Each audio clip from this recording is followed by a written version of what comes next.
Hello, I'm Dango Rose. Welcome to the Mountaineer Podcast, where everybody's listening. The Mountaineer brings you the latest news of the Peak-to-Peak region, in print, online, through our podcast, social media, and special publications. Now, listen in to the latest news of the area with our local journalists.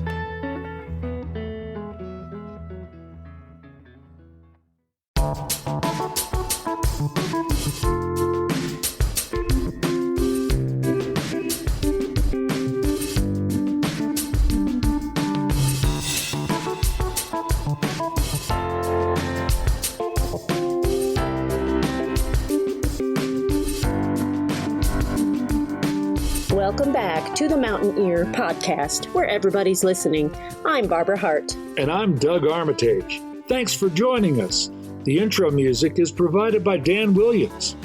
Dan Williams is a self-proclaimed jazz, blues, and rock musician that has been playing music all of his life.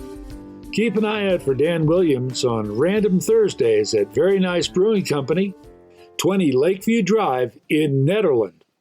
This episode is brought to you by Brightwood Music, Hardt's Backhoe, the Mountain Man Outdoor Store, Very Nice Brewing Company, the United Center in Idaho Springs, and of course, the Mountaineer newspaper.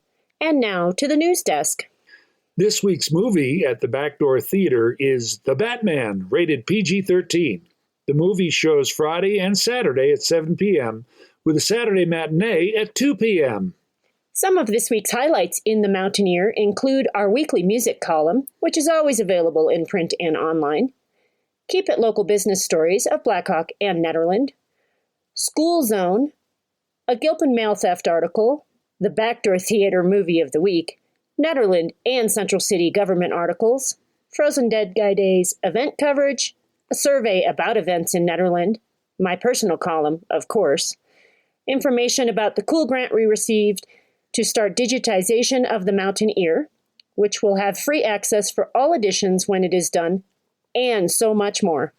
If you have an idea for a story, want to subscribe, need advertising and marketing information, or want to find out more about anything, email us at publisher1977@gmail.com or call 303-810-5409. For our first story, here's Christopher Kelly talking to John Thompson at the Mountain Man Outdoor Store. This is Christopher Kelly, and I stopped by the Mountain Man Outdoor Store to talk with the owner, John Thompson, about his eclectic shop located here in Ned at the Caribou Village Shopping Center on 20 Lakeview Drive. John is a longtime Nederland resident, a graphic designer, a former bicycle courier, and is a wealth of information for those wishing to enjoy the beautiful outdoors. Let's get into it. When did you start the Mountain Man Outdoor Store? 9 years ago. Is that right? 9 years. Yeah. In fact, I started it just about almost exactly 9 years ago. We came up with the idea in March and opened the store June 1st. And where did the idea come from? I was working at Eldora, and I was going up to work one day on the Shelf Road and realized that everybody comes up here to go outdoors, and there wasn't one specific store to that point. Ace Hardware has a bunch of outdoor stuff, and they do a relatively good job, but I wanted to go deeper and have more like gear, which is funny because over these 9 years it's evolved into much more clothing, but such is life. Was it the idea that inspired you to start the business, or was there something else? No, it was definitely the idea. Yeah. I'd saved a little money, and I was trying to figure out what to do with it because I didn't want it to just trickle away, right? And this was good, and it's really funny because I started by my research was going to yard sales, thrift stores, anywhere and everywhere I could find like used goods, and I was looking at what the prices were used, what kind of names there were, and so when I opened the store, like 90% of the stuff was used. As quick as I could, I started getting on with vendors. Coghlan was the first one. They carry all the really cheap camping goods, and then we just went on from there. The more things. Somebody would come and ask for something, and I would start at the low end of the price, like they wanted snowshoes. So I'd start at the low end and work my way up. And then the more people asked for something I didn't have, I realized this right away. I was carrying camping goods, like tents. Yeah, it's great, but people buy tents like once every 10 years. They'll buy a new T-shirt once every 2 weeks. So I started carrying more and more clothing, especially warm clothes. I jokingly say that I sell more warm clothes in the summer than I do in the winter here, because people come up and don't realize it'll be below freezing at night sometimes in the middle of July.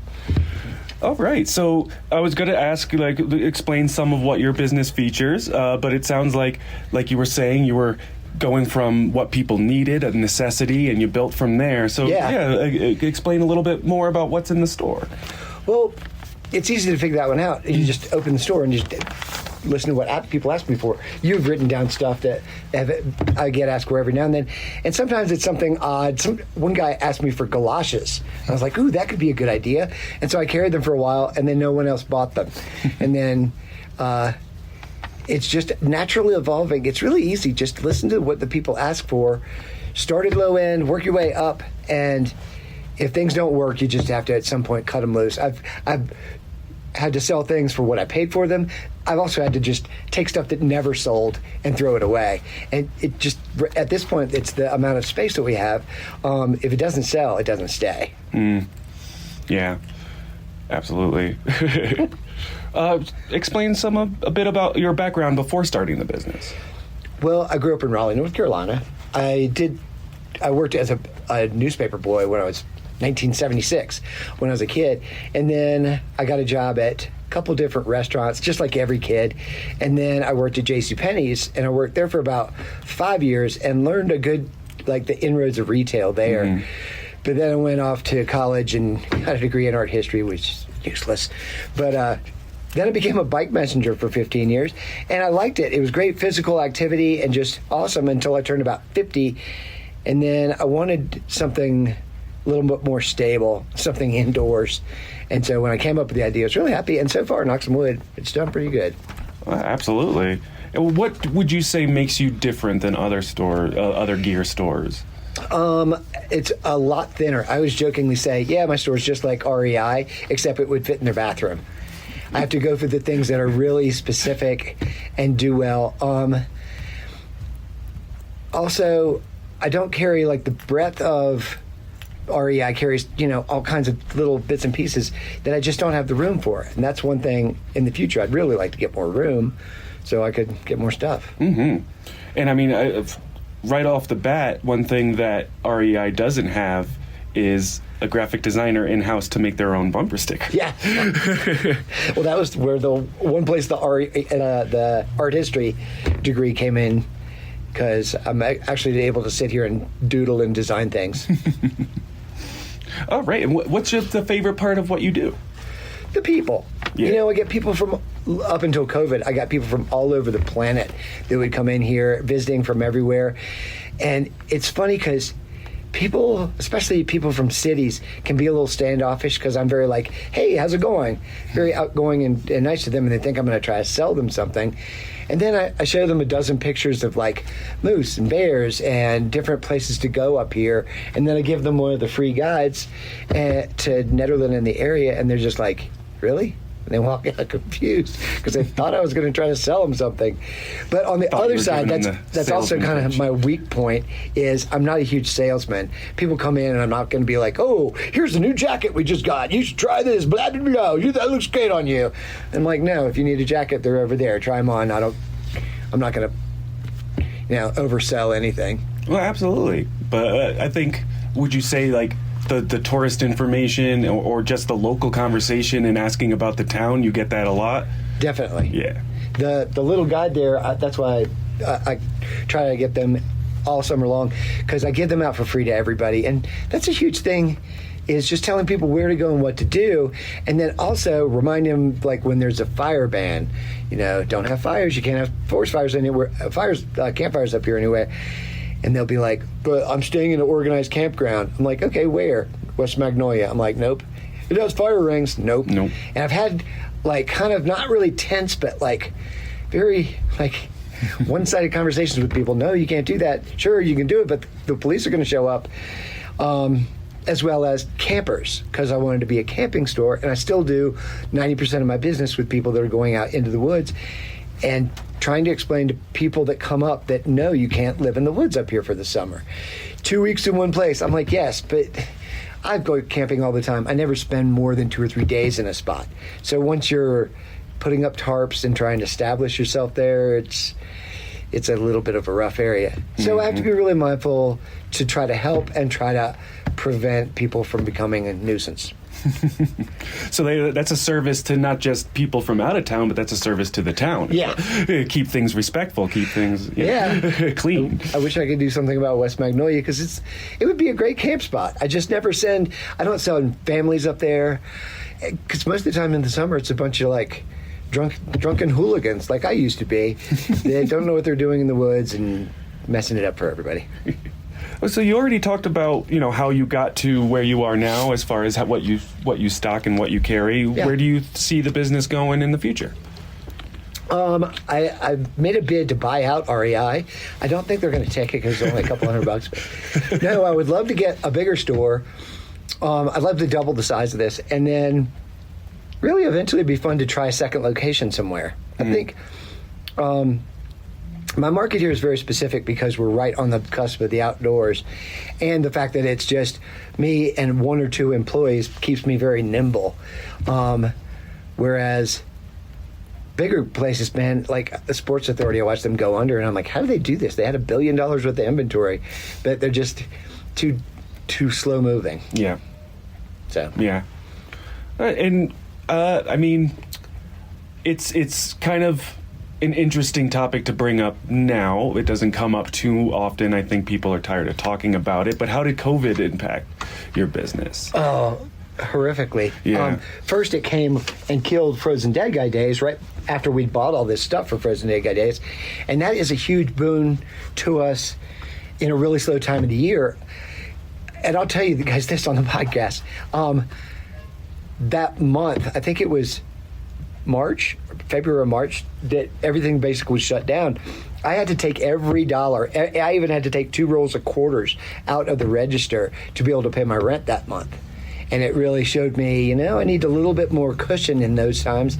It just it was a hard time for a while. And then slowly, as we figured out how to keep ourselves safe, I came back and worked by myself for the next 3 months. And then Jim came back and worked for a couple months, and I was like, as long as you feel safe, I mean, if you get to the point, even during the day with customers, you are welcome to shut the doors. Just I want you to feel comfortable. And all the government assistance helped a lot. And just really, it was the fact that I carry just necessities up here, so I was always kind of in demand. Mm-hmm. And you say you've been bouncing back pretty well from all of the shutdown? Yeah, definitely. Yeah. I know where to keep my money. Keep it under my mattress. Well, that's excellent. Is there anything else you'd like to mention? Yeah, it's a great town. It's a lovely community, and I've had people come in, and I know they bought things just to help support me, and us, the employees. And it's a really tough market. I've watched several different businesses come and go. The snowboard shop upstairs, and just I feel blessed. I feel very lucky that all the people are so receptive and nice to us. Well, I think you're becoming a bit of a staple in town. I think people mention your name outside of the store all the time. Is I got these shoes from John, or John gave me a great deal, or he let me have a bumper sticker because I bought a hand warmer. Yeah. Well, excellent. Thank you so much. You're very welcome.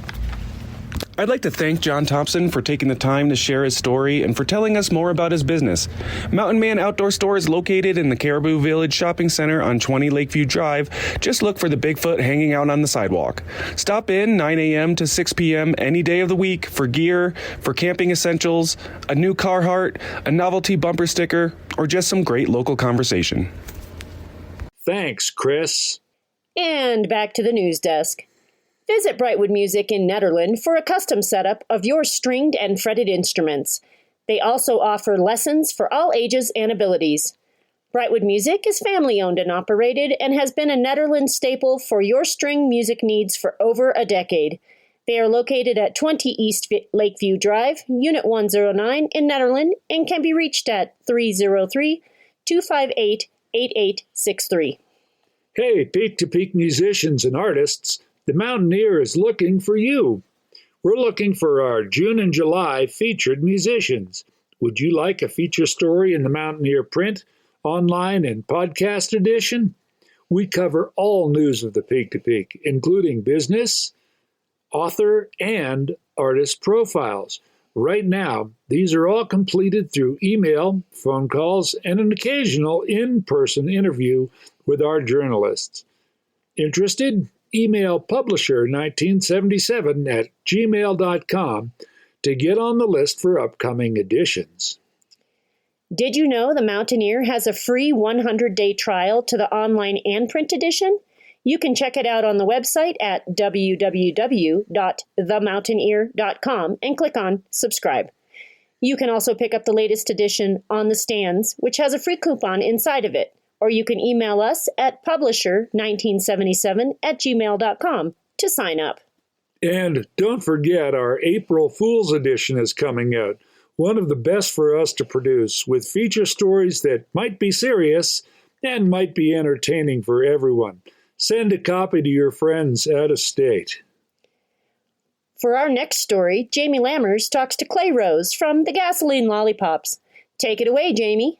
Hello, my name is Jamie Lammers, and this is my interview once again with Clay Rose of Gasoline Lollipops. This is my second time interviewing Clay Rose. I last interviewed him for episode 36 of the podcast, making this the first time I've ever interviewed somebody twice for the podcast. I am Clay Rose of Gasoline Lollipops.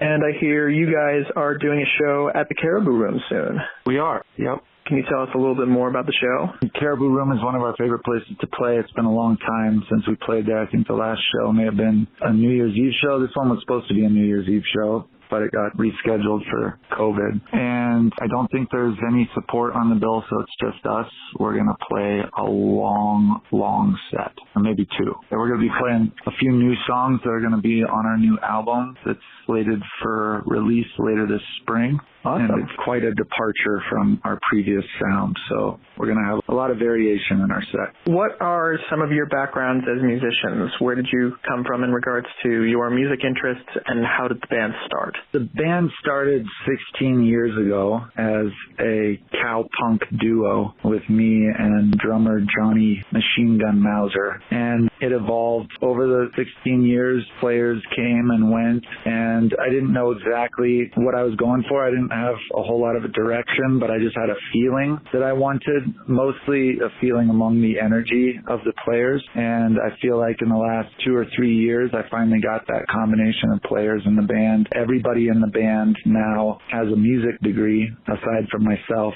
and I don't know anything about music except how to write songs. But everybody else comes from a wide array of backgrounds. Donnie, our guitarist, his specialty is sort of like chicken picking Texas country and psychedelic rock. And Bad Brad came out of school in Florida with a degree in music, specializing in classical. So he was training to be in an orchestra. And Kevin, our drummer, he graduated in Denver with a music degree specializing in jazz. And our keyboardist, Scott Coulter, who I've been friends with since the first grade, he got his music degree specializing in jazz as well. So there's a whole lot of different sounds. And then I come from a punk and folk background, and I'm the songwriter, so you throw all those things in a pot and mix it up and you get Gasoline Lollipops. And are there any particular musicians or other influences that you say have kind of propelled you and the rest of the band through? I mean, we all have our own influences, and there's a few areas where they overlap, but not many, and that's kind of what I dig about it, is that I feel like all these influences mixed together create a new sound that I've not heard before. But for me personally, my main influences would be Leonard Cohen, Bob Dylan, No Effects, and maybe Led Zeppelin. And are there any particular stylistic choices that you guys pick in regards to playing your instruments or playing music in general? I mean, these days I feel like we're just really trying to break out of any former confines that we may have accidentally made for ourselves. I know that there was a few years in a row there where the Colorado Daily voted us best country band in Colorado, and that was certainly never my intention to be a country band. And the last record that we put out, All the Misery Money Can Buy, is very soul influenced, soul and blues. And this next album that we're releasing is definitely more acoustic, ethereal soundscapes and folk oriented. Do you have any particular favorite parts about being in a group like this, being in a band in general? Yeah, I mean, I feel like when a bunch of people get together and play music together, the entity of the music becomes much bigger than any individual. And for me as the front man, when we're firing on all cylinders, it's a feeling akin to surfing, I guess. Like you have your body and you have your board, but it's really the power of the wave that moves you, and you're at the mercy of that. And the best you can manage to do is balance yourself in that sweet spot where you're not sliding off the back and you're not getting crushed in the front. And I'd say the linchpin in that going off well is our drummer, Kevin Matthews. He's a master of tempo, and he holds it all together. And I'm learning to trust our rhythm section, him and Bad Brad, and I let them be the wave, and I just try to put some color on it. And is there anything you particularly love about playing live? Yeah, well, that involves the whole audience, and they become a part of the band. I typically don't like to write a set list, much to the chagrin of my bandmates, but it's a belief of mine that you don't know what song you're supposed to play until you look out at the audience and see what song they need to hear. So I let the audience shape the set list and just the overall mood of the people in the room. So yeah, I feel like playing live, it adds a whole new dynamic and one of mystery and surprise for me. And I like that. And I also like feeling very on the edge. I like feeling unprepared when I'm on stage because I feel like that's how you should show up in relationships with other people. I don't think you should show up in a relationship with expectations of other people, or else you're bound to be let down. So I walk in with a blank canvas and I let the energy of the people in the room help me to paint it. And you mentioning that you take the audience into account whenever you design a set list live for a show. Do you take in basically like the mood of the audience or like the excitement of the audience? Exactly. Yeah, you can tell pretty quickly if people are there to party or if maybe there's an overall feeling of melancholy depending on like what's going on in world news and that kind of thing. And I want to address the feeling that the audience brings into the room and relate to it and play to that. Yeah, I don't know. Is there anything else in general about the band or about yourself as a musician or anything else that you'd like to add? Just that I feel like over the years of playing in Colorado, we've formed this very unique and special fan base, and a lot of the audience members as well as the bandmates refer to it as church, just like it's a place where people come to blow off steam and to exercise their demons. And it feels spiritual in nature, even though there's nothing blatantly spiritual about the performance. I'm not up there preaching or leading a sermon or anything like that, but everybody at a Gas Pop show tends to leave feeling elevated in a spiritual sense. And I think that that's completely due to the people that come out to support us. It's what they bring. I think those are all the big questions that I have on my end. All right. Yeah, I want to thank you so much for coming on board and joining us for the podcast. Yeah, absolutely. Thanks for having me. Yeah, for sure. Thank you so much to Clay for coming on board and joining us for the podcast. If you want to see Gasoline Lollipops perform live, be sure to check them out at the Caribou Room at 55 Indian Peaks Drive in Nederland on Friday, March 25th, 2022. Doors and dinners are available starting at 7 p.m. and the show starts at 8 p.m. Tickets are $20. Thanks, Jamie. And back to the news desk. Very Nice Brewing Company has several featured community events in March and April, including craft beer and cribbage, bring a cribbage board and cards, on Wednesdays, and a fly tying class on Thursdays starting March 31st. Check out their event information in this week's edition of The Mountaineer. And for our final story this week, we talked to Drew Van Doren of the United Center in Idaho Springs. Once again, you're up, Jamie.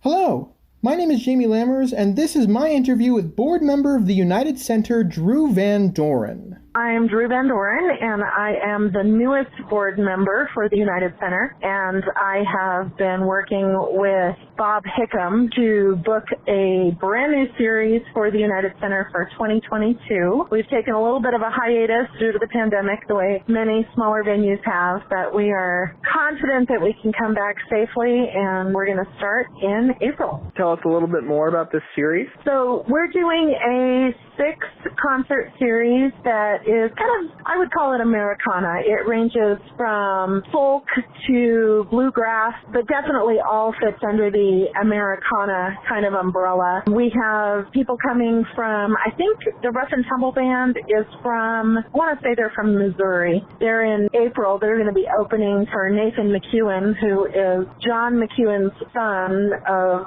Nitty Gritty Dirt Band fame and kind of a local favorite for us. And then in May, we have an amazing band, the Bonnie and Taylor Sims Band. They are well known in Colorado and have gotten a lot of recent notoriety as part of a project called Everybody Loves an Outlaw. They're having some really exciting things happen for them, but they are friends, and we're super excited to have them on our stage in May, on I think the 21st of May. They're from Texas, but Bonnie has been in this area playing music for quite some time. She used to be with Bonnie and the Clydes. She also performs as a duo with her husband, Taylor, but they are actually bringing a whole band for this event. So super excited about that one. And then in June, Molly O'Brien and Rich Moore will be joined by a bassist that is a friend of theirs. So that'll be a trio on the stage, and they are really well known in the Denver area, but we're super excited to have them. They have not been performing at all during the pandemic, so we're super excited that we were able to coax them out for June. And then in July, on the 23rd,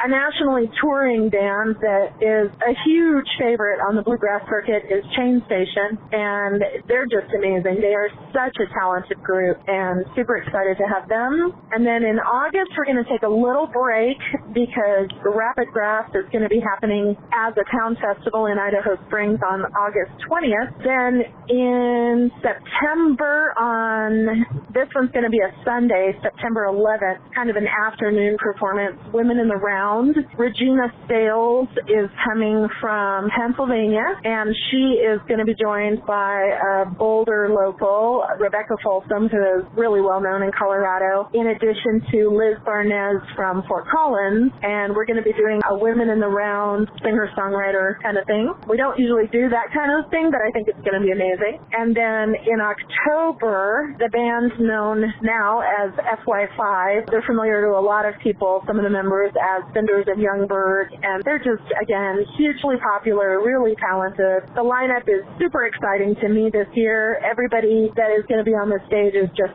amazing at what they do, and it's a really exciting opportunity. So we have season tickets for the 6-ticket series that will include some patron perks like a meet and greet reception with the artists prior to the shows, and some additional good things happening for those patrons that are willing to buy all 6 tickets at once. Those are on sale, and then we start selling individual tickets to all of those shows, and they'll be $20 in advance and $25 at the door, so still very affordable. You know, some of these bands play venues that charge much, much more. And I don't know if you've been in the United Center, but it's an amazing listening room. It has fabulous acoustics. We have a new sound system, and it seats about 120 people, and we're only selling 100 tickets to each of these shows, so it's going to be just a wonderful listening room experience and just a really good time with all these Americana-based, bluegrassy, folky kind of bands. And I joke that we often just have men on our stage, but this year it's also going to be very balanced, and we're bringing in some of the girls, so that has me really happy too. I think is most exciting about this event in regards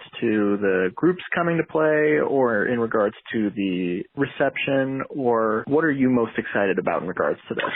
I'm excited about really experiencing all of these bands up close and personal. So many of them I see at larger festivals, and they're on a stage that's some distance away. So having this really intimate experience with these amazing musicians where they're literally right in front of you, it's like having them in your living room. That's my favorite thing about a lot of venues like the Soiled Dove or Avogadro's Number up in Fort Collins or the Rialto Theater even in Loveland. I am a big fan of small listening listening room environments where it literally feels like a house party, but you're inside instead of in somebody's backyard. I'm just excited about the music coming back. I mean, we're slowly, everything in the whole country is just slowly opening. And so we've had this in the works for a year, and we were hesitant to move forward, but now with COVID numbers dropping, we feel very confident that we can safely bring people together indoors and that we'll be able to host this series without any cancellation. We didn't want to move forward too fast and then, have to disappoint people. Anything else about the event that we're really excited about? Like, is there anything else about the event in general that you want to mention aside from the great live music that's coming up? Yeah, nothing I can think of. This is pretty strictly a concert series. The patron package, like I said, we've only got 40 of those tickets available. So those meet and greets with the artists and the food and drink reception kind of prior is going to be a very intimate experience. And that's really what I think is kind of the most exciting thing about the United Center. We've had some amazing people on this stage over the years, but it's been quite some time since we produced 6 concerts in 1 year, and we're just really thrilled to do that. How has the organization process gone, I suppose? Like, how have you been able to book these groups, and how did this idea come to be? I'm new to Idaho Springs, and the first time I went in that venue was actually to hear Nathan's father, Neil, perform, and I was very excited that we were going to have this amazing venue that's literally practically in my front yard. And then I realized that they didn't host a lot of music currently. They have in the past, but the number of concerts per year had kind of dwindled. And when you see this venue, it really is magical. It's such a beautiful space, and the wood makes the acoustics just amazing. So it is just a perfect place for music. And I was like, what do you mean we're not having another concert for another 6 months? And so I have been a concert producer for about 30 years in Lammers County, and I produced some larger events and worked on festivals and things like that. So I just called somebody that was on the board and I said, I'd like to be able to produce music here. Can I do that? So I booked a couple of private events that I hosted over the last few years, and it was just a beautiful experience. And so when I was invited to join the board, of course I said yes. And I love music. I love live music more than almost anything. And we have such a great audience in Clear Creek County.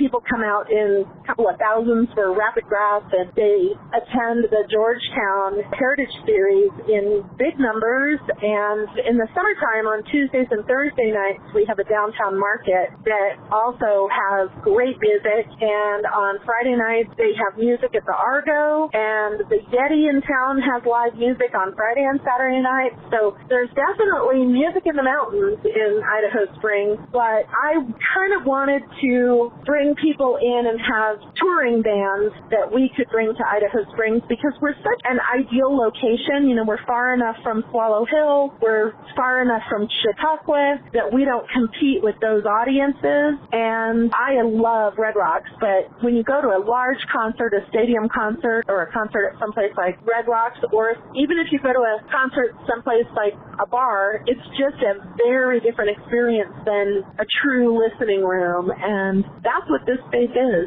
It's all about the artist, it's all about the music, and I think we're going to have a great audience that just really appreciates who and what we're bringing in, and I think they're going to respond really well to the variety of music. I'm hoping the audience is going to take away from all of these shows.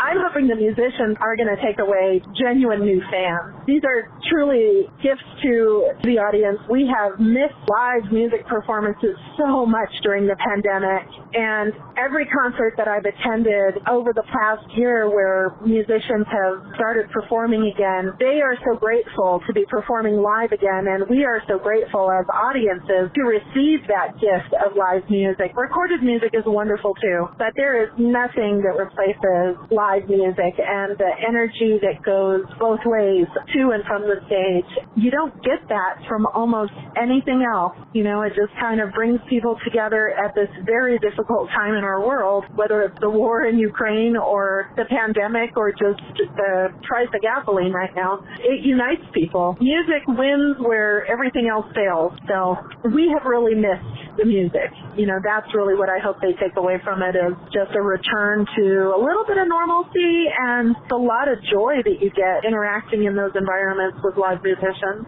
Yeah, I don't know. Is there anything else in general that you would want to add about the festival or any other performances? Or No, just that I think we have 30 of the patron tickets left. 10 sold really quickly, so we just have a limited number of the VIP, the very important patron tickets left, but we will have plenty of individual tickets on sale.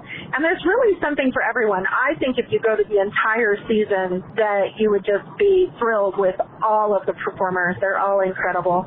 But certainly people don't always have that much time or money. And so we've tried to keep it very affordable, $20 in advance. But I would recommend that people get the tickets soon, because I do think we're going to sell out, and I think it'll be a very popular season. And that's about all. It's not too complicated. If you check out the links that we have online on the website to all of the musicians under the 2022 season tab, there are links to their individual pages, and they're all slightly different. It's not a homogeneous group by any means, but every single night is going to be a party. Yeah, it's an entirely volunteer-run organization. We have 15 people on our board of directors, and they're all super dedicated people. They are longtime music educators in the community and members of the community in Idaho Springs, and some of our board members have been on the board for a couple of decades, but everybody is so dedicated, and we love the United Center so much, and it's just a beautiful historic building, and we just want to fill it with music.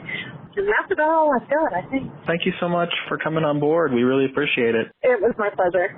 Thank you so much to Drew for coming on board and joining us for the podcast. Be sure to head to UnitedCenterInc.com, that's UnitedCenterInc.com, to buy tickets now for each of the events. For a limited time, you can buy a patron set of tickets for all 6 of the shows for $200, or you can buy one ticket for each of the shows for $20 in advance or for $25 at the door.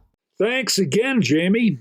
Here are a few final reminders. Did you know Hardt's Backhoe Service is your locally owned and operated excavating company working in the Peak-to-Peak region? They can take care of all your excavating needs, including septic installation, digging your new foundation, rock walls, construction demolition, and so much more.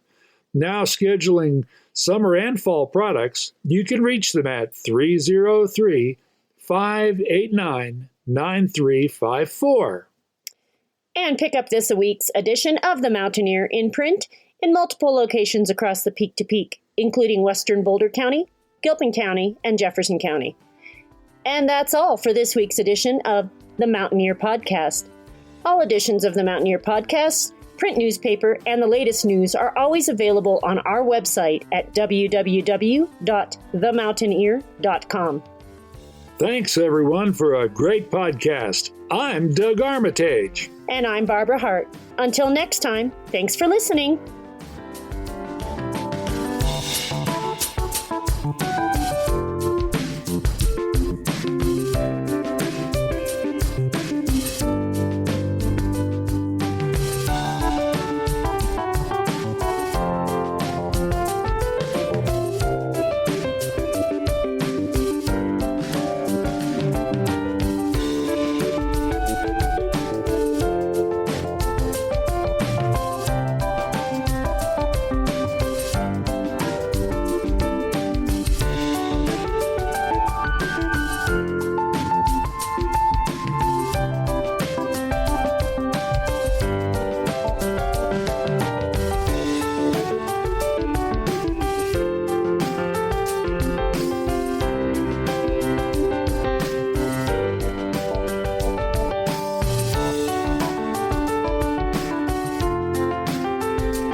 And that's it for our show.